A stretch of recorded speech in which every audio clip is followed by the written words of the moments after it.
రైతుల్ని ఆనాడు ఎట్లా పీడించారో రేపు కూడా అదే విధంగా పీడించడానికి సిద్ధంగా ఉన్నారు వాళ్ళు.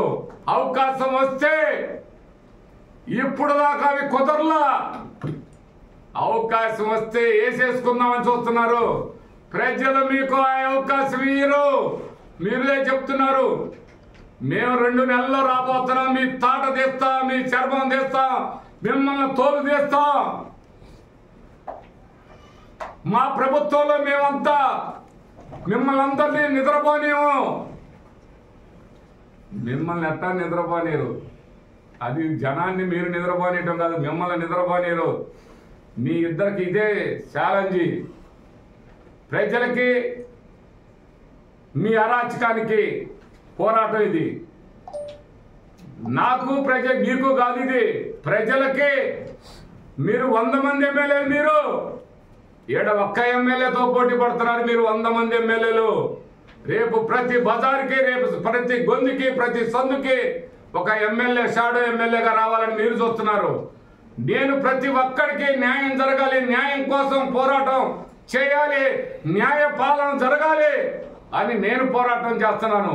ఈ పోరాటంలో న్యాయానికి, ఆ ధర్మానికి జరిగే ఈ యుద్ధంలో ప్రజలు న్యాయం వైపున్నారు. మీరు మిమ్మల్ని అన్ని విధాల మీరు మోసగాళ్ళు, సీటర్సు,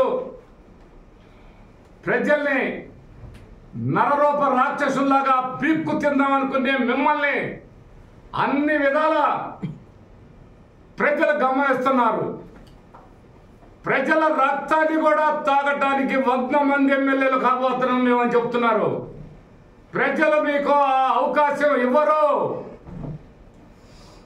ప్రజలు ఎప్పుడు కూడా ప్రజలకి మంచి ఎవరు చేస్తున్నారా?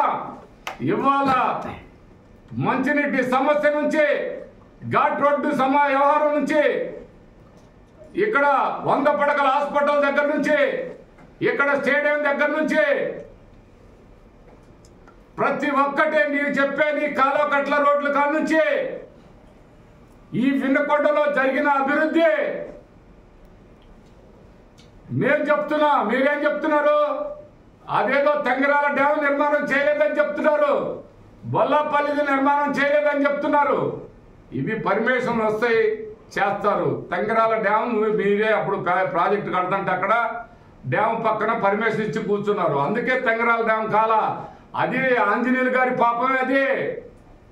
అయ్యా ఆంజనేయులు, నువ్వు ఆడ శ్రీనివాస హ్యాచరీస్ వాళ్ళకి, శ్రీనివాస హ్యాచరీస్ అనే వాళ్ళకి ఇండస్ట్రీ పర్మిషను మీరు ఆనాడున్న మీ పార్టీ నాయకులు, ప్రకాశం జిల్లా ఎమ్మెల్యే గారు, నువ్వు క్లియరెన్స్ ఇచ్చింది మీ ఇద్దరు.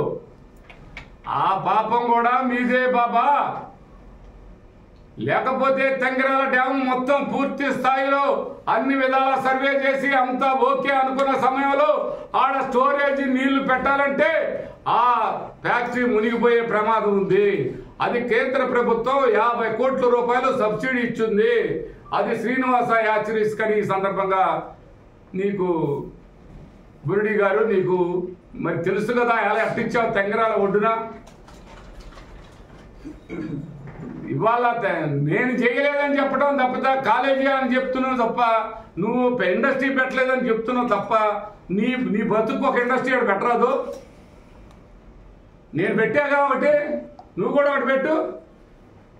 నీ సన్ముఖమా ఏయో చదువుతుంటావు కదా, జింకు, బోర, గుండ్లకమ్మ, ఇసుక, రంగు.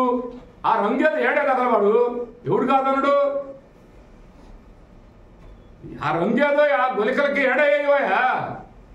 ఏ రా మెటీరియల్ ఎక్కడ నుంచి మళ్ళీ హైదరాబాద్ ఇసుక తీసుకుపోవటం, అక్కడి నుంచి మళ్ళీ ఆ ఇసుక తీసుకొచ్చి ఆ రంగు వేసుకొని బస్తాలు ఎడక రావటం కంటే ఏడే పెట్టుకో ఇండస్ట్రీ.